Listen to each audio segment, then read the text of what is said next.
In this video, we're going to write a program that reads numbers from the user until the input is 0. Then, the program should print the sum. So let's get started. To begin with, I'm going to create a variable called total. I'm going to set it to equal to 0.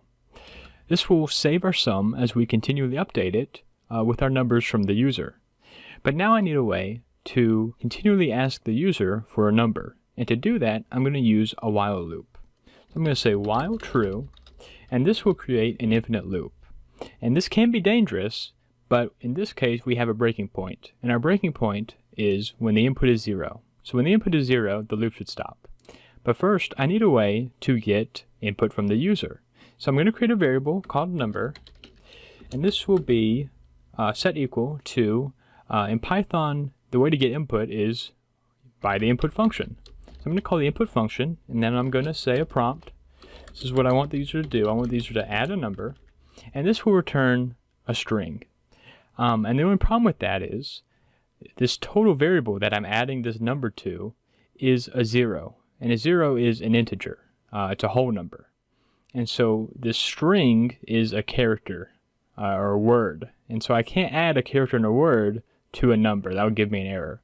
So the way to fix that, I just need to convert it to an integer. And so I can do that by just saying int and parentheses. And that will convert this string input into an integer. Okay, so now I have my number variable from the user, and now I just need to determine if that input is a 0 or not. So I can do that by saying if number equals 0. And if it is equal to 0, then I need to exit the loop. And to do that, I'll just say break. Alright, and now I just need to say if the number does not equal 0, I need to update my total. And to do that, I'll say else total plus equals number.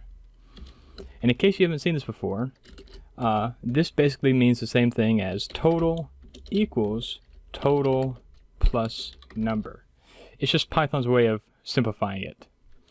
Alright, so I'm done with that. And now the last thing I need to do is print the sum.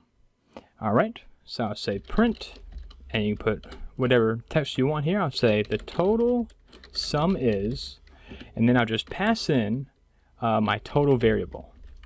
Alright, so let's try running it. Alright, and so it's going to ask me for a number. I'll say 5, 3, 2, and 0, and this should equal 10, and it does. Alright, let me run it again. And this time I'm going to try a decimal number. And as you can see, it gives me an error. And so if you want it to handle decimal numbers, we just simply change this int to float.